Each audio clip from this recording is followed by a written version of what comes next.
welcome to the Intuitively Wild podcast. I'm your host, Rachel Levine. Living intuitively wild is about coming back home to ourselves. Here we talk about how to live connected to ourselves, others, and nature, and make a commitment to radical authenticity, vulnerability, and acceptance. On this podcast, we delve into a wide range of topics that span the human experience. We peel back the layers and talk about the things that are often not talked about. This is a space for us all to walk and wander this path of life together. Let's dig into our roots and go deep. Oh, I am so excited about today's episode. It is with Jamie Clarke, who is an entrepreneur. She has a business called Intentional Improv. She calls herself an intentional improv teacher for introverted leaders, creatives, and entrepreneurs. She's also a trauma-informed coach and helps people do inner child work and play through this intentional improv. She has group programs, one-on-one coaching, workshops, and she's also a human design reader and a really powerful one. Jamie and I talk about human design and her chart being a manifester, which is a pretty rare type. We talk about why she hated human design at first and how she learned to embrace it. And we also talk about similarities in our charts because we have some pretty powerful ones. We talk about the importance of feeling your feelings, allowing yourself to be uncomfortable, step out of your comfort zone, be vulnerable, and allow yourself to be seen, and not making yourself wrong when there's something that is different about you or you feel shame about something. We go into improv, both our stories with it and with public speaking, and why we have to have regulated nervous systems, why improv involves so much intentionality and mindfulness, and how to trust your intuition even when it's telling you to do something crazy. As you probably know, I love talking about human design, and I'm always wanting to talk about it in a way that feels approachable and accessible and tangible for everyone. So bringing Jamie into this conversation was very exciting for me. If any questions came up around human design or you want to hear more about a specific topic, please let me know. I can do a future episode on it. And with that, let's get into the episode. Okay, Jamie, welcome to the podcast. I was just saying to you before we started recording that I think you're the first person I'm having on who's as immersed and obsessed with human design as I am. So I'm so excited to be talking to you today. Oh, thank you so much, Rachel. It's great to be here. I'm excited to chat human design and everything with you. All the things. So I wanted to start with human design and touch on how you found it in the first place. What is your journey with that? Yeah, totally. So I was not a fan of human design when I first came to it. I was at a gathering in Austin, Texas, probably years ago at this point, and there was a woman there who was a human design doula. And I had no idea what human design was. I had never heard of it. I was into my personal development journey at that time, but was new to the system. And she mentioned it offhand to me. And I, whatever, didn't really realize what was going on, didn't have a conversation with her around it. I just knew that she was a human design doula. And so I looked it up in the Austin airport with my partner at the time, and he pulled his chart, and then I looked at mine, said I was a manifester. And for those that are listening, there's 5 different energy types in human design, and one of them being manifester. And I read this article, and it said that I had a closed and repelling aura, and I was destined to lead a lonely life, and that people hated me. And I said, okay, like this is bullshit, whatever. This is not for me. I don't know if we can curse on here, but if we can't, just edit that out. And I said, like, okay, this is stupid. I don't like this. Slammed my phone shut, got angry about it, and then didn't look at human design for 6 months. Until later, I had a friend introduce it to me in a more loving and gentle and compassionate way. And I realized, oh, I actually do have a closed and repelling aura. At some times, there are certain people that don't jive with me or don't understand what I'm all about. And so just the irony of coming to human design in such a way that I was not a fan of it. But now it opens the space for my clients that also are potentially a little skeptical or don't resonate with parts of their design. I'm right there with them. Yeah, I think that's such a powerful story because there are some, with all different systems, but I think human design, especially, there's wording that can be off putting. Mhm. And it's so important how you are receiving the information and who you're receiving it from. And you want to make sure it's being processed in a way that is approachable and makes sense to you. And I always say when I'm working with clients, if I'm if there is something that isn't making sense to you, just ask me, because it's really, you can change one word in about human design, like the whole thing shifts for you, like it digests in a different way. So finding that how it lands for you is really important. Yeah, and in retrospect too, I'm glad that that happened. I don't necessarily know if I would have had such an intense reaction to it had I not been deeply out of alignment in a lot of ways when I read that for the first time.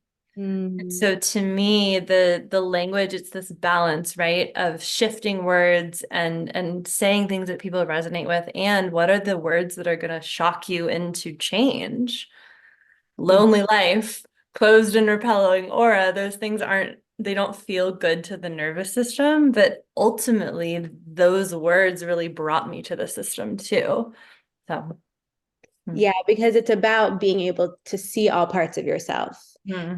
and be present with all parts of yourself. And it's not just about focusing on the good, it's really seeing how you can align with this most authentic version of yourself. Definitely. So, how did learning about human design change your life? What were these parts of yourself that were out of alignment that human design helped you transform?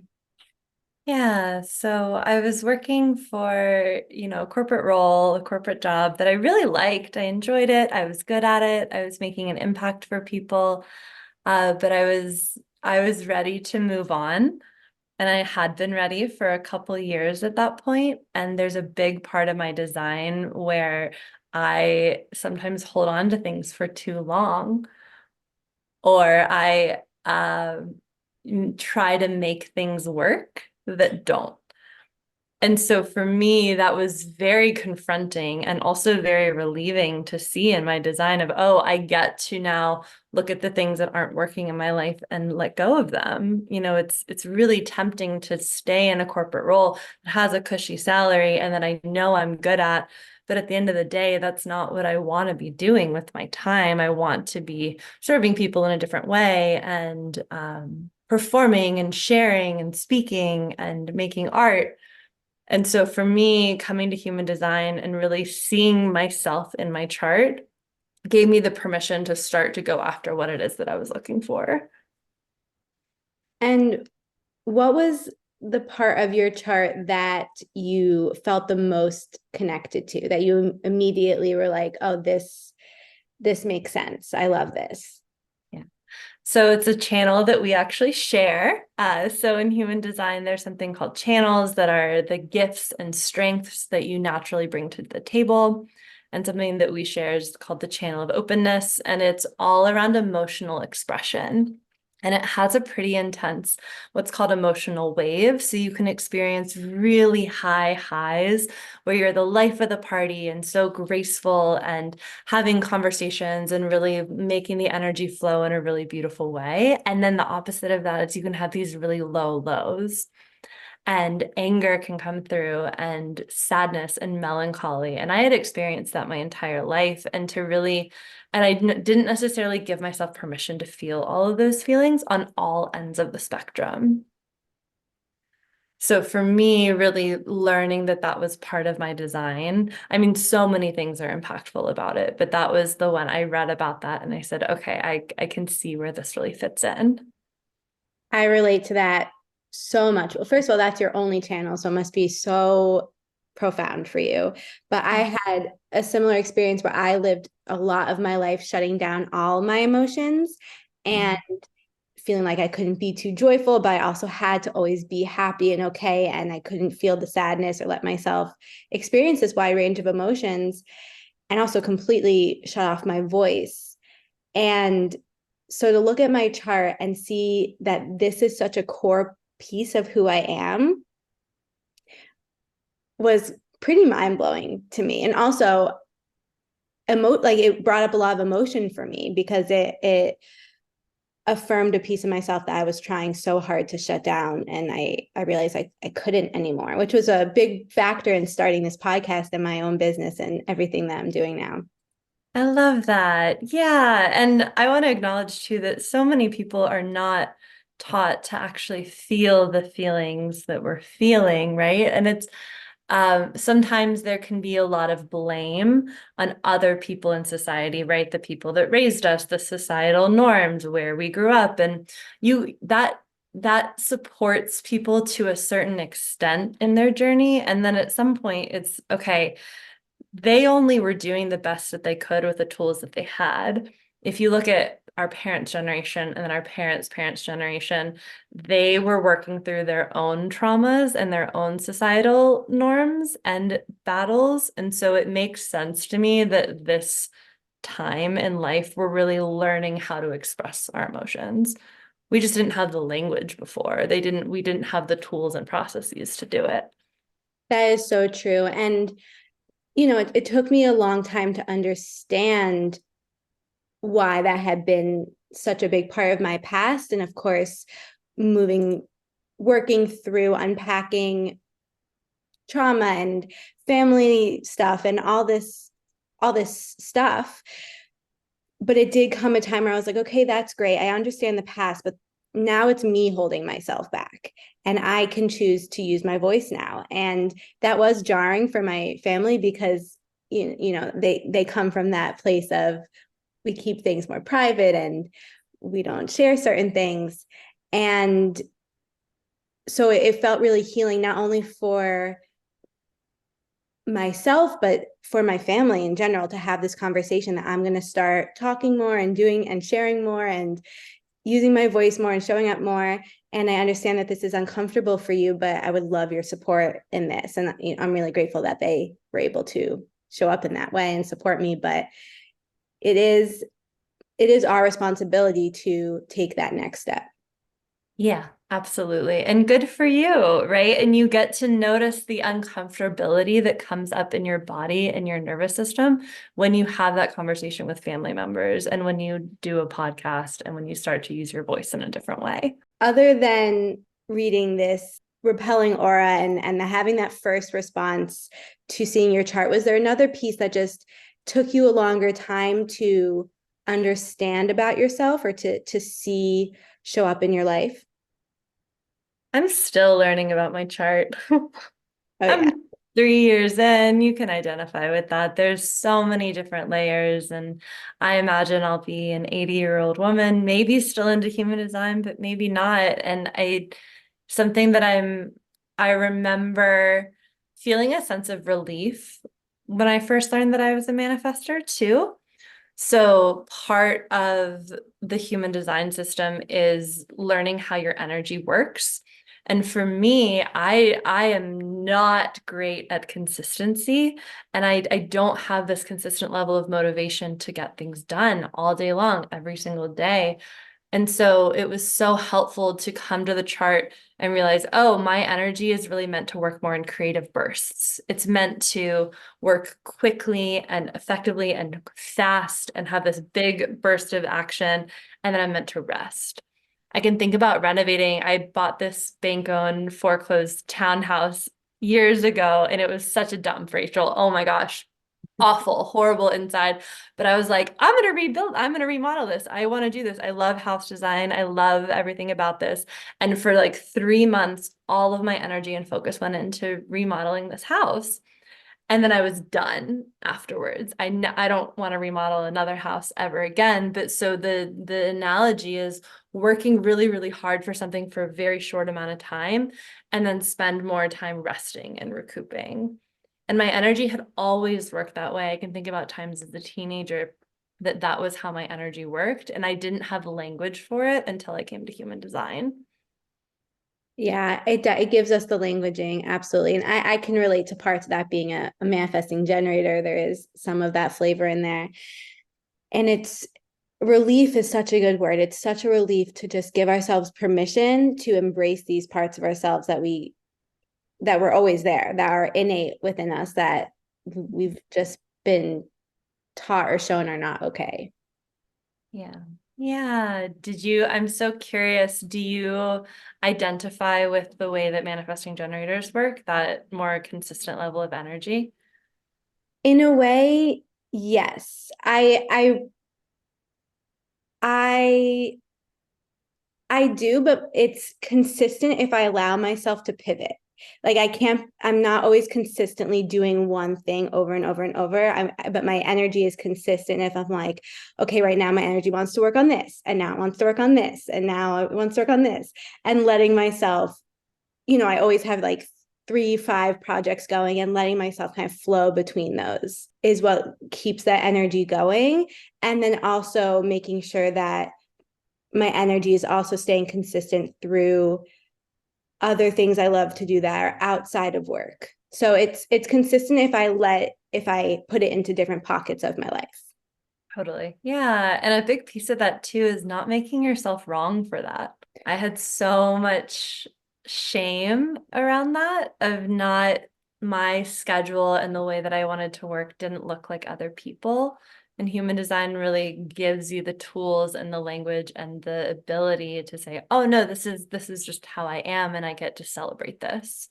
Yes, one reason why I know I need to be an entrepreneur and own my own business, because it's what allows me to work in the way that best serves me. And it was really hard for me when I was younger and I didn't understand it. I did feel shame around how I worked, and I tried to work in a more linear way and try to stay consistent and not be flaky and not, let things go. Like I felt like, no, this is my path. I just have to continue with this thing, and that's just not how I function. And now I lean into that. Another topic that I'm so excited to talk to you about that really fits into this conversation, because it's all about using our voice and embracing who we are, is your business, Intentional Improv. And my oldest brother, I have 2 older brothers. He has loved improv from when I think he started in high school, and he was always part of the improv club in college as well. He lived in Chicago and he always was part of that team. He's now a comedy writer. He loves improv. And Great. Oh, I yeah, love that. it's so I, on the other hand, you would have to pay me thousands and thousands of dollars to do improv. And even like I was saying, something like speaking at all in the past was hard for me. I would cry when I had to present in front of the class for school. Like I remember in college I had to read a poem that I had written, and I was a senior in college, and I cried. Like I just was, Yeah. so hard for me. Embracing my voice more and using it more has been one of the most healing things I've ever done. I think the work you're doing is so important. And I would just love to hear about your journey finding your voice and starting this business and everything you're doing. Yes. Oh my gosh, how funny that your brother does improv. I can so identify with crying in the bathroom before reading a poem or wherever you cried. Maybe it was right before. It's so scary. It's terrifying. And, one of the reasons why I love to talk about this is because I was not the kid that was in improv classes, that was in acting classes, that was in drama. I was terrified of speaking up, especially in elementary school and middle school and high school, and then on to college and, in my corporate career. So, okay. If you were to rewind the tape all the way back to when I was a little kid, like 5, 6, 7, I was always putting on all these performances, right? I was pretending to be a news anchor. I was bossing my little brother around and my friends around and, putting all these shows on. But then as time went on, I started to become afraid to speak, and so you think about all of these different things that happen in childhood and teenage years and onward. And a lot of us have these core memories, just like you can think about your experience reading this poem in front of your college class, where we're like, I can't do it. I can't, my chest gets tight. I can't. I can think about so many times in middle school where I wanted to say something and then I was afraid, and so I didn't because I thought a guy was cute or someone would laugh at me, right? And so part of the work that I do at Intentional Improv is digging into those behaviors and why that may have happened, right? So I want to acknowledge that when people hear improv, most people want to run for the hills or say, oh, like you would have to pay me millions of dollars to get on a stage. And that was totally me as well. And so you think about the intentional side of things. I'm a certified coach in transformational healing and inner child work. And we really dig into like, why am I afraid to get on stage? What happened? Where was the moment in childhood where I didn't get what I needed? Not potentially intentionally from your parents, right? But at what point did that voice shut off? And what did I learn about myself? Is it that my voice isn't important? Is it my voice doesn't matter?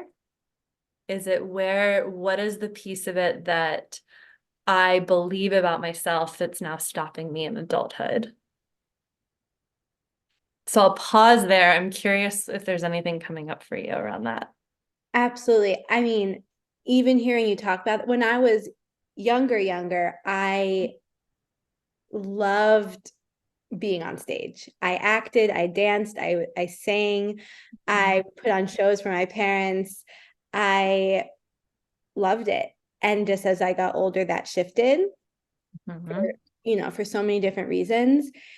And I do think it's so important to trace that back and to really understand that, because that's showing us something within ourselves that we need to work through. And intention, it's one of my favorite words and something I'm really passionate about, living intentionally. And living intentionally does require us to pause and process and really understand and get to the root of things. And I think especially with public speaking, because it's something that so many people are afraid of, and it's something that's so core to who we are, like showing up, just like it's like being seen, Being seen. Yep. that it's huge. And if we let that block us in any part of our life, then we block ourselves from living life. Yeah. Absolutely. And it's a core part of being human. It's wanting to be seen. It's to see and to want to be seen. And that's terrifying for people, right? So the part of the intentional living and slowing down is giving your nervous system and giving your body a chance to slow down enough to feel safe enough to speak in front of other people. So something that happens and something that I've noticed with clients, they come to me and they say, "Oh, I'm great one-on-one and I love to speak one-on-one, but when it comes to sharing my voice authentically, either public speaking in an actual auditorium or in a Zoom room in a meeting or on social media, because it's the same thing, people start to clam up." And so there's limiting beliefs that are happening behind the scenes in our subconscious around that of, oh, if I'm trying to make a video for social media, which we all need to be doing as entrepreneurs, that's the way of the world. That's the future. That's the direction the world's moving. If I don't feel safe enough in my body to make that video and my chest gets really tight and my throat starts to clam up, my hands get really sweaty and I start to talk really fast and I don't know what to do, no one's going to understand your message. And so it's giving yourself the first half of intentional improv is giving yourself the nervous system regulation tools to slow down and take a deep breath and then speak from that place. That's what's allowed me to do what I do now, because another part of the work I do is through yoga therapy, and yoga in general has been such a huge part of my life. And those mindfulness tools, those tools that allow me to regulate my nervous system and ground myself, are what have allowed me to push myself past my comfort zone and show up in new ways, and also face these parts of myself that I used to feel shame around or I thought weren't allowed to be seen, because I spent so much of my life thinking it wasn't okay to be seen and it wasn't okay to want to be seen. And that was a core part that I had to work through to allow myself to move forward and even get on social media in the first place. And slowing down and regulating our nervous system is what allows us to have these realizations in the first place. And giving yourself that permission and grace that it takes time too, right? It's not as if you wake up one morning and everything's done. You can just talk in front of people now, right? You get to sit with the parts of yourself, and that's where the inner child work comes in, right? So imagining yourself as this young version of you right now, what does that person need? What does that younger version of you need? Why? Like, oh, they're afraid to be seen. Like imagine a little 6-year-old being afraid. That's your inner world and inner experience when you're trying to get on social media or when you're ready to public speak. It's the younger version of you that's terrified. Yes, it is. And do you notice a common theme between people's fear of public speaking, or is it usually very individualized? There's often themes. There's, a big one is that I'm afraid that people are going to think I'm stupid. Mm. Right? So all of us have stories from childhood or elementary school where teachers didn't treat us the way that we would want to be treated, or parents didn't, or siblings didn't, and again, it's something that has just happened, but we get to stop being the version of ourselves that are afraid of looking stupid. Another big theme would be like well, everybody else is an expert. What do I have to contribute to the conversation?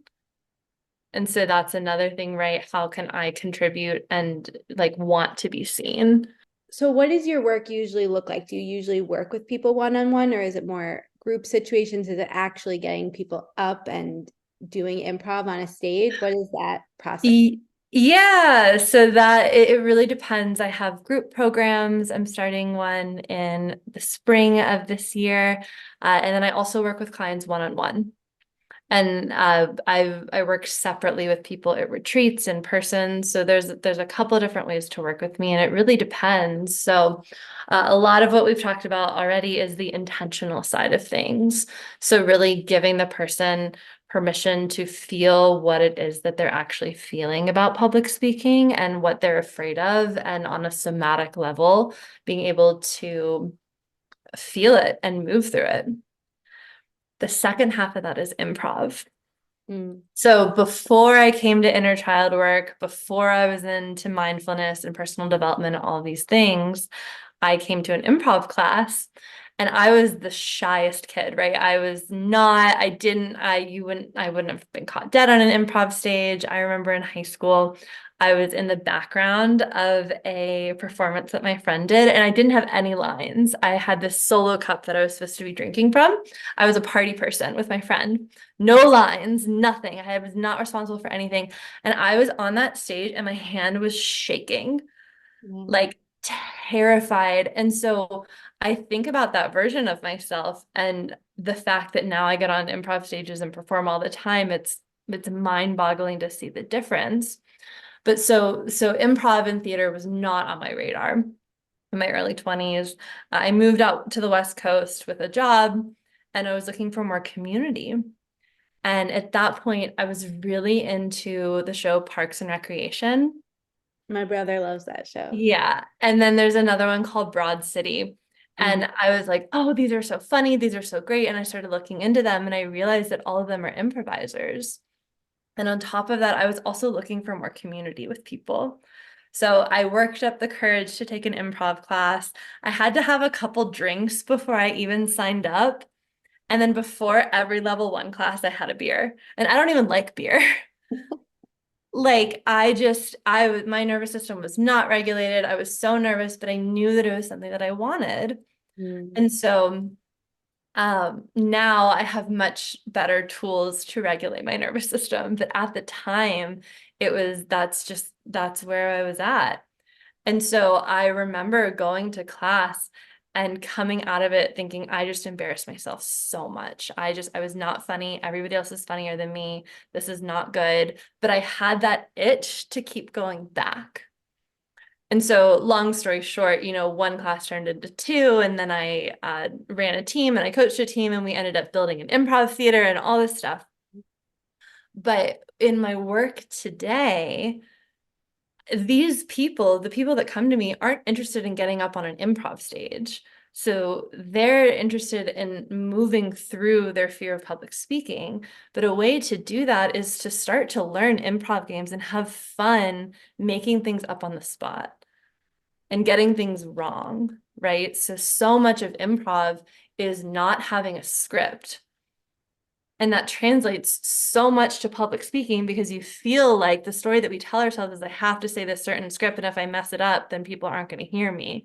But then what happens is you sound like a robot. Yeah, that's my struggle because I am a planner. I mean, I am a Virgo, and you are as well, Yeah. and Yeah. I have a one in my profile. So I always like to be prepared and have this foundational level of knowledge and just know what's going on and have structure. And so not going in with not a script, but just like some bullet points, like knowing that's what gets me. Like, Yeah. Notice what's happening in your body right now when you're talking about it. like I'm nervous just thinking about it. Yeah. Totally. And it's so common. It's Mhm. so common. And so what I'll invite you to consider is that this level of control that you anticipate and that you want is a way that your nervous system is trying to source safety. Mhm. Because if you have a plan, then you will be safe. And I'm so happy you're bringing this up. Also, you're a Virgo, but right? I'm a So total Virgo. yeah, are you really? Oh Yeah. my gosh, that's so cool. Okay, so I was just at a retreat probably a month ago, and we had a lot of clientele that were there that were what we call in the industry, they run a rigid pattern, right? So they are not rigid, but they run a rigid pattern. If you are familiar with the work of Dr. Stephen Kessler, I highly recommend him.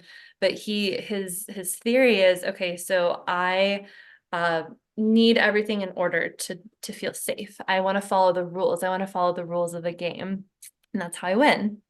Another big key of this is my worth comes from my achievements. Yep.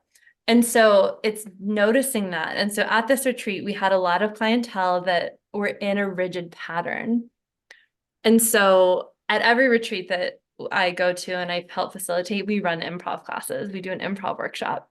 But we did a second one with this group because it's so helpful to be intentionally in a place where there are no rules and you're playing games and you're learning how to be comfortable with what comes out of your mouth, even if it's a mistake. Yes, for me, it's definitely about control. And I will create rules for myself. I don't necessarily need to abide by other people's rules, but I create rules for myself that I need that make me feel safe and make me feel in control. So I relate to that a lot. Yeah, and it's such a gift in some ways, right? You get to be really organized and you have a sense of safety, and oh my gosh, there's so many gifts of having this particular skill, and it's noticing where that's no longer serving you. That's the balance. That's the hard part is being able to let them go when they're not serving anymore. So what led you to the inner child work? What was the Yeah. interest in that? Yeah, I was working that corporate job, and uh, it was interesting because I studied psychology in school. So I have a bachelor's of science in psychology. And I remember getting out of school and being 21 and being like, no one's gonna listen to me. I can't, no one's gonna listen to me. I don't have any life experience. I'm this white woman. No one's gonna listen to me. I need to go get some experience under my belt. And so I had always had an interest in psychology, loved it, really enjoyed it. And then after working in corporate, my boyfriend at the time said, "Hey, I think you'd like this thing." And it was a Zoom meeting at the beginning of the pandemic. And it was all about inner child work and moving through that. And it was such a way to relate to people and coach them in a way that is quite different from typical therapy, which coaching, you know this, but coaching is not therapy. It's quite different. It's future focused. And so for me, it felt very resonant with the work that I had done previously, but focused in a new way. How does your intuition speak to you? How do you know this is something that is right for me? This is something I want to continue doing. Like when you were starting those improv classes years ago, how did you know, even though it was terrifying and you thought you were horrible at it, I need to keep going back? Yeah, I would say a couple things. There's always a visceral feeling of, ooh, like this is fun. And often, and we talk about this in human design, that sometimes our inner critic or our not self, our voice that's trying to shove us down, gets the loudest when you're on the right path. And Mm. so in the example of improv, I was like, I'm making an ass out of myself every single week on Tuesdays. But I remember laughing and feeling so free to express and create. And so for me, the first thing is hearing that, ooh, like that sounds fun. Like keep going, right? The other thing for me is time.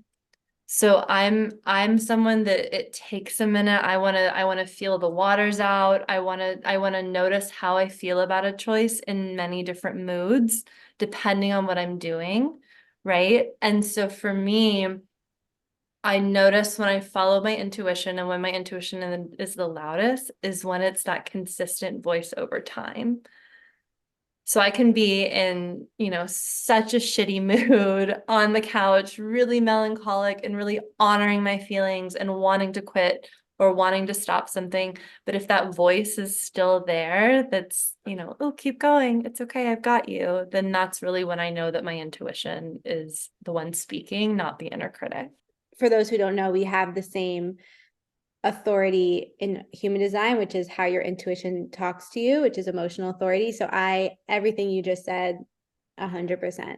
And it's honoring all those emotions. We have a lot of emotions as human beings, all of us, every single person on the planet. Even if you say you're not emotional, great. And how we're notice your quality of life and notice what shifts when you allow yourself to feel emotions. Yeah, it truly shifts everything. Because I just have such a stark distinction in my head of like when I shut down my emotions to now when I let myself feel all the range of emotions whenever they need to be felt. And it's transformed my life and also who I am just as a person. Yeah. And the taking improv classes for anyone that's listening is such a beautiful way to do that. Most theaters have a drop-in class that's once a week that you don't have to commit to 8 weeks or anything, but you get to start to notice what it feels like to play and be silly and express emotions on a stage, and you're practicing that. So then when it comes to real life, you have more comfortability with it. Yeah, it's so interesting because you improv is supposed to be fun and playful and joyful. And first of all, for me, it's not. And second of all, I also, and this is something I'm really working on right now, have a hard time letting myself do things that feel joyful and that feel playful and that are really good for my inner child. So allowing it to be that way, allowing yourself to do it and to just for it to be playful and not take it so seriously, that's part of what's so hard for me. That's part of what's so scary and dysregulating to my nervous system. Yeah, it can be really terrifying. Do you imagine what's the voice that comes up for you? Is it that people will laugh at you, or it's not people won't take you seriously? For me, it's I'm not allowed to feel joy because I haven't worked hard enough. Like I haven't worked, Ah, or if I feel joy, then it'll be taken from me. I yeah. think those are parts of it. Yeah. Yeah, totally. And so the thing that I would invite you to explore on that is where you learned that. So where did I learn that I can only experience joy when I've worked hard enough? Has that been something that you've experienced, or does is it easy for you to embrace that with your work with inner child healing? Has that been something you've had to overcome, or has that come naturally to you? Oh, it's definitely been something to overcome. Yeah, that that I great straight A student, all IB and AP classes, and I didn't get straight A's, but mostly A's once I applied myself, and you know, that I was ready for the gold star. And so really exploring where I learned that I had to have a list of achievements in order to feel worthy. And again, we're not making people wrong for that, but it's just allowing yourself to get curious around, is this belief actually serving me? And often what happens in my work with clients is when you feel you have that awareness, but then there's a level of grief that comes up, or sadness, or anger, and tears, and visceral movement of, okay, I've I feel sometimes robbed of an experience. I haven't experienced so much joy in my life, and now I'm coming to awareness around it and I'm mad about it. And so that's really the process that we take clients through, is feeling those feelings around it. Grief is such a big part of, I think, any healing process, and it's so layered and nuanced. But I, through my own healing, have felt so much grief. And even earlier today, I was taking my dog for a walk, and I was walking around, and I was being really intentional about being mindful on this walk. And it's so sunny out, it's so beautiful. And I was just looking around and looking at my dog and just felt so much joy. Yeah. And immediately matched with that joy was grief around the past, when I didn't allow myself to feel this joy, when I wasn't able to take walks like this. Just so much grief mixed into that. So it always shows up, and there's so many layers to it. Yeah, totally. And it happens. And so what historically people have done is shoved that down and pretended it doesn't exist. And so the work, or the invitation, is to feel both of those things and feel them on a somatic level. And like, oh, what does this feel like in my body when you were starting to talk about doing an improv class? Does your chest get tight? Do your palms get sweaty? Like, what is happening on a somatic sensation level? Yeah, letting myself fully feel both at the same time is Yeah. holding space for both. That's what has allowed me to move through it. Yeah. Yeah. And then so taking an improv class is so helpful, because you have to be in the moment to do improv and have a scene with somebody.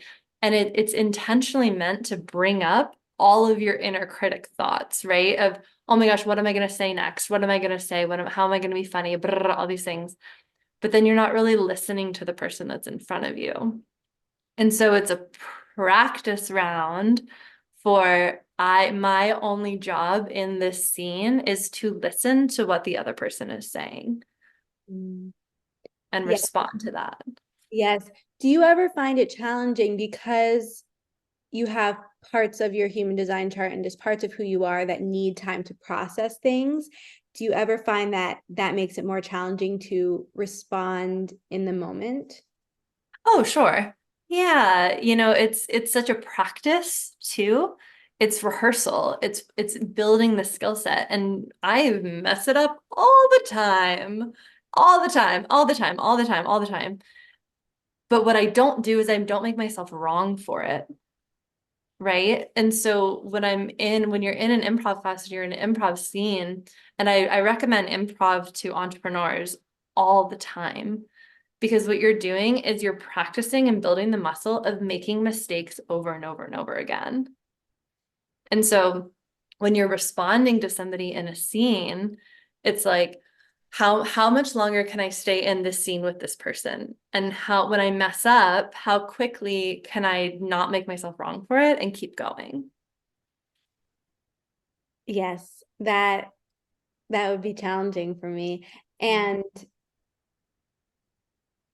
I think now I'm at the place where I cannot make it's okay for me to I won't make myself wrong for it, but sometimes my mind just goes blank and I Yeah. can't think of anything to say. And Yeah. Yeah. Crickets, crickets, crickets, crickets. everything's gone. Yeah, totally. And so in those moments when that happens, it's noticing who's in the driver's seat and is the inner critic yelling, like, you're never going to remember, you're never like crickets, crickets. Or can you relax into your body and take a deep breath and lean back and trust that whatever you're going to say is perfect? Do you feel like everyone can benefit from improv, or are there certain people or certain because I'm just thinking of different people's human design charts and things that Yeah. would aspects that would make it more difficult. Do you believe that it can be beneficial to everyone? I do. Yeah. So in human design land, there's certain strategies that people can experiment with, responding, waiting for an invitation. And then for me specifically, it's what's called informing. So it's just speaking whatever's coming up for you in moments. And it's an opportunity to connect with another person regardless of their human design and really check in. It's such, people talk about theater and they say it's play or practice for the real world, or it's a demonstration of what happens in the real world. And so when you think about all of these different human designs or all of these different humans, regardless of experience, that come together in a theater, it's an opportunity to have connection with that moment. It is such a intimate form of human connection and Mhm. such a powerful form of mindfulness and being present. Like it's the ultimate assignment of being present, especially for people who it's challenging for. I can imagine it's really bonding and can connect people really deeply when you're in that moment together. Yeah, totally. And so, and the other piece is remembering the humanity in the other person.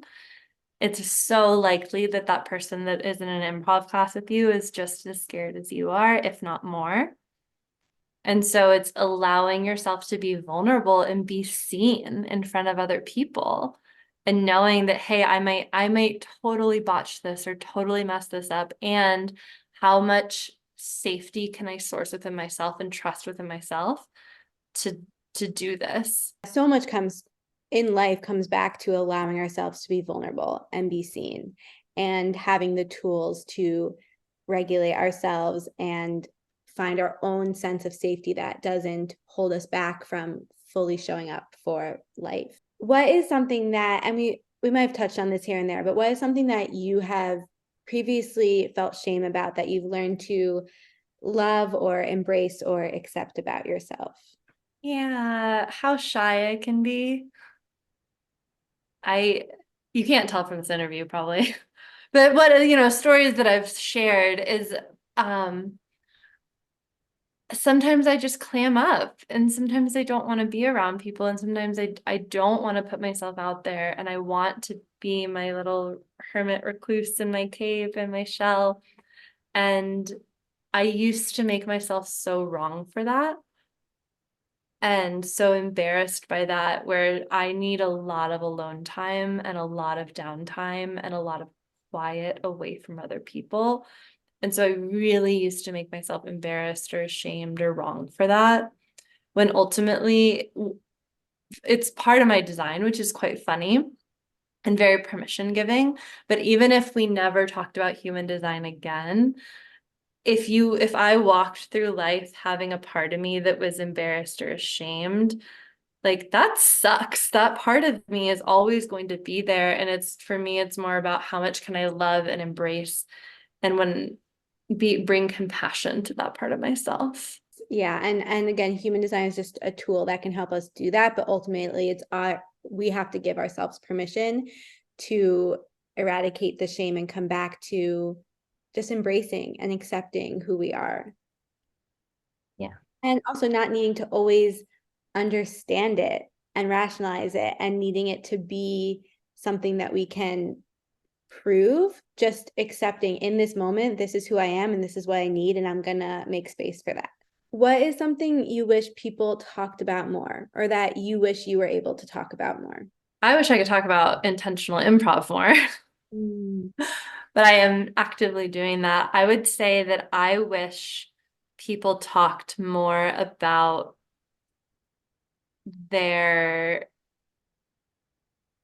God, it's a good question. Because it's twofold for me. I wish that people talked more about what they actually wanted to be doing with their time. And then I wish that people would then start to bring to light what's getting in the way of that. Because a lot of people they're like, oh, work sucks, or I want to quit or whatever. And there's this element of complaining.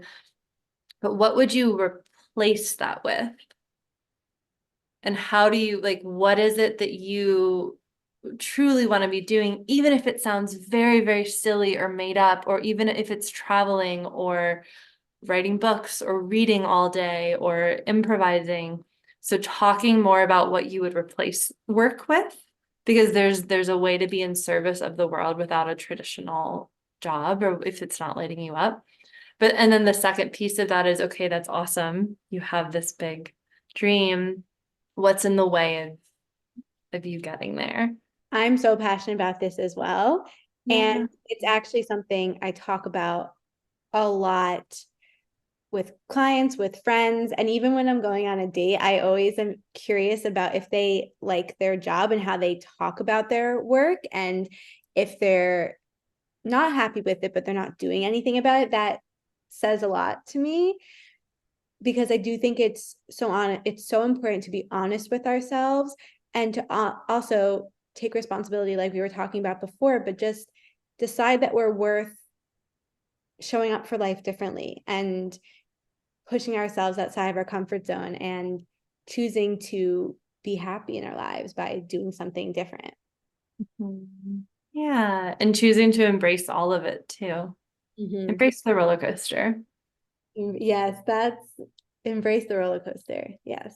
Brings up something that I actually wanted to touch on, which is you have you do van life occasionally, Mhm.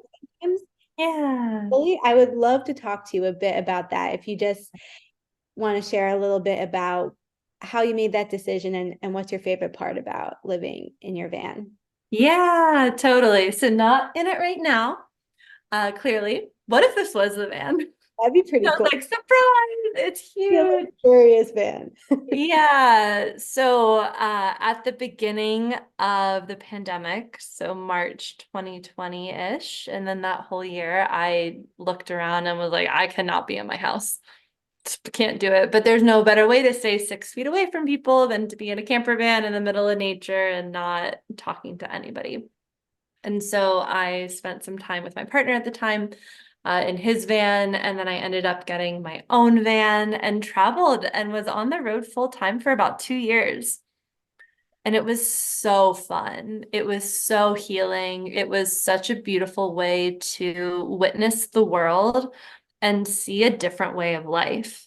I stayed mostly on farms and wineries across the country and really got to listen to people's stories and hear about their background and connect.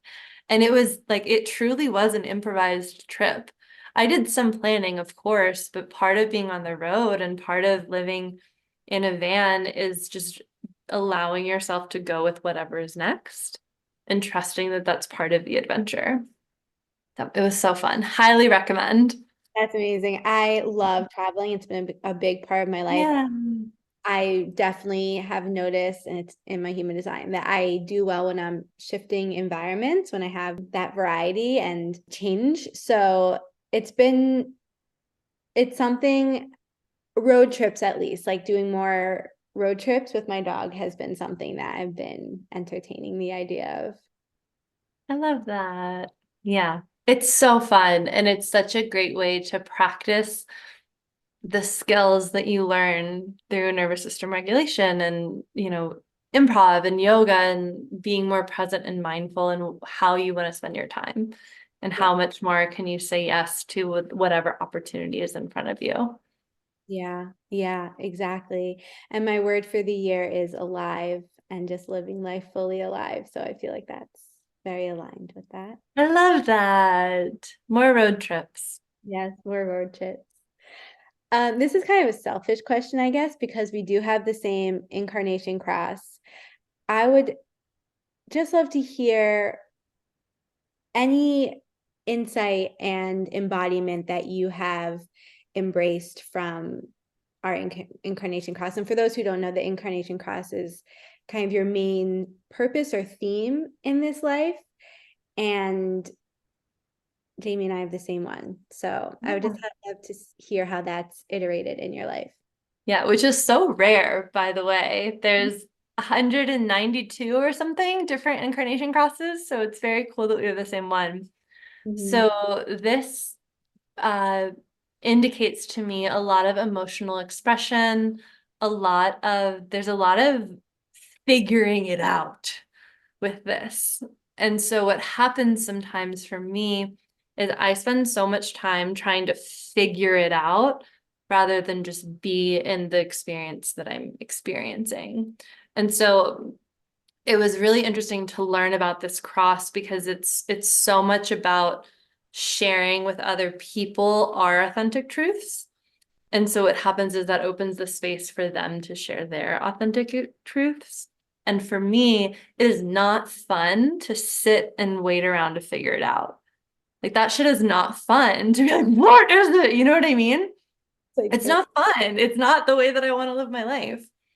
And so, something that I've really learned about this part of my human design is how much more can I feel really good in my body and my environment with what I'm doing all day long, and then trusting that rather than figuring it out, the next step will just present itself to me. And it's the one that will feel really good on my nervous system. It'll feel really exciting. It'll feel scary, of course, but it's more of an emotional expression versus I imagine like in the back room on a typewriter, like trying to figure out all the numbers. Like that's not how I want to live my life at all. I've been embracing this more and more. I was talking to someone the other day and just noticed myself trying to figure things out, just like talking and talking and talking. And I was like, wow, I don't think a lot of other people do this. Like, I don't need to break it down in this way. I can just like see what happens. Yeah. And so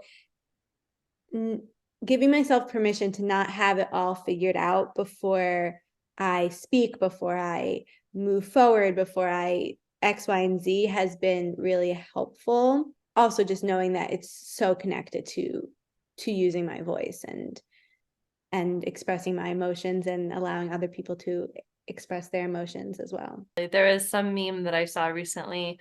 It was texting and it said, this is the way that I'm going to share. This is the way that I'm going to tell people that they're overthinking it. And it said, oh, wow, those are a lot of interesting thoughts. And it's true. There's all like you can talk your way in or out of any decision that you want. Our brains are so big and so smart, and we can come up with the pros and cons list all day long. But at the end of the day, it's what's the thing that's bringing you forward and moving you towards something? What's the visceral thing that you want? Yes, and that's why I have to say to myself, those are a lot of interesting thoughts, but how does it feel? Like, how Mm-hmm. does it actually feel? And coming back to that emotional authority, that has been key for me. And so living intuitively wild means living dedicated to your true, authentic self, no matter what. How do you feel like you live intuitively wild? I love that. Definitely doing things even when they sound absolutely bonkers. That, you know, I started traveling in my early 30s. I just turned 30 when I started traveling, and that was such a beautiful gift that I gave myself as I was leaving corporate to really take a year, and I took an entire year off. I was so grateful that I had the funds to do that and that I saved and that was something that was available to me. And I'm really glad that I did that for myself. And so you think about this big world that we live in, and it's really easy to get caught up in what's happening on the Zoom screen or on our phones or in our houses. And there's a very big world out there to explore. And that's something that I'm just so excited to keep doing. Yeah. Doing the thing that feels scary, but we know in our heart that we need to do. You have that 6 line in your profile, and everyone I know who has a 6 in their profile, their life has like drastically changed when they turned 30 or like some around there. So Yep. It was a big one. well, are there any last insights or thoughts coming to you that you want to share, inform, talk about? Yeah. So I'd say for anyone that's listened to this, if you felt very activated by the thought of taking an improv class, and so by activated, I mean palms sweaty or thinking there's no way in hell I would ever do that. And if there's an area of your life where you are calling in more play or wanting to use your voice more authentically, consider taking one. And then, giving yourself that permission to feel what it is that you're feeling in every moment. Because the more that we shove it down, it just comes back up later in other ways. That is truth. That is fact. Jamie, thank you so much for being here. Please share with everyone where they can connect with you and work with you and all the things. Sure. So for Intentional Improv, you can find me on Instagram at Intentional Improv, and where I share most of my content and thoughts and musings and where I do most of my work with clients is on LinkedIn. So that is the wave of the future for the entrepreneurs. It's such a beautiful community and place to network and really find like-minded people. So you can find me over there. And then I have a human design account on Instagram called Sunflower Vigilante. Well, again, thank you for being here. I'm so grateful. Yeah, you're so welcome. Thank you for inviting me on the pod. It was fun. Thank you so much for joining me on this episode of Intuitively Wild, the podcast. I hope it helped deepen your connection to yourself, sparked some insights, and inspired you to live intuitively wild. If you enjoyed this podcast, it would mean so much to me if you would share it with others and leave a rating and review. And please reach out to me. I would love to connect with you. I will see you next time for more magic.